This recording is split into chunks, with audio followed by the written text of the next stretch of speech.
Good morning, everybody. This is Dan Lofkamp. Today's Thursday, April 30th.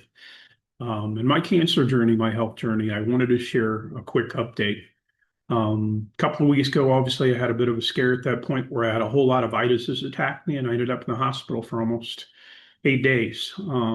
It challenged me, it pushed me to the brink, and it also taught me a lot about resilience and about faith and about keeping my mindset where it belongs so that I can get through this and somehow come out in the end in that light that I'm searching for. I had a visit with my oncologist last Friday, and we postponed chemotherapy until this coming Friday. So my next one is going to be tomorrow. But the one thing I did want to share is when I first got diagnosed with cancer, there's a cancer marker that they measure called CEA, and it's a way of maybe measuring the impact of the cancer, whether it's spreading or not spreading.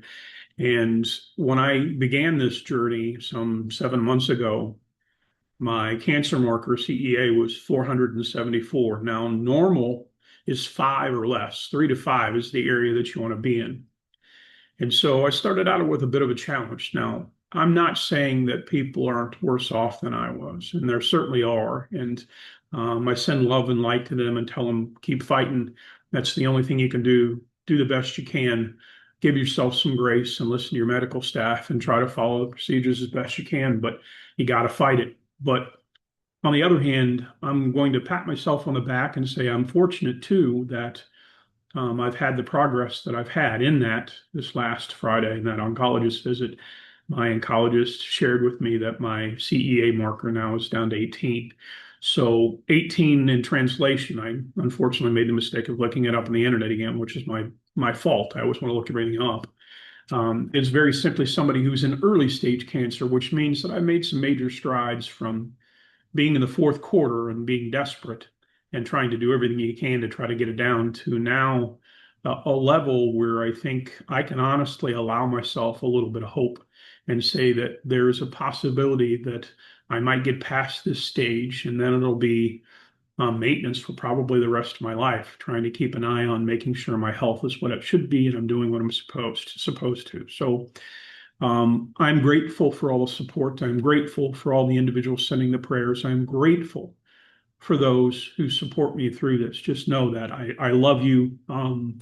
I send you my hugs. You have no idea how important it is to have support through this. I can't imagine going through it alone. And to those going through this, Kathy, Randy, I am with you. I understand. We are not in the same circumstances, but I know that there's hope. And I know that with the right mindset, things can get better. So no matter what circumstance you're in, just understand the fact that you're loved and supported, and prayers will continue until we can all say that this is behind us. There's a resolution. We've come to some finality, whatever that may be, and it's in God's hands. God's the one who's going to decide what's going to happen. We can't control this. Cancer doesn't fight fair.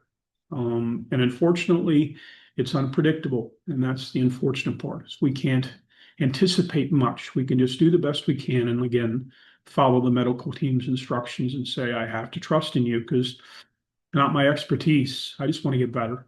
So love and light to you all. Thank you so much for your support. And continue praying for those going through this, the support team, and understand how important they are. My Sally has been a rock, but to all of you out there, I just want to let you know that it looks like things are improving. So keep praying because they got to be working. Take care.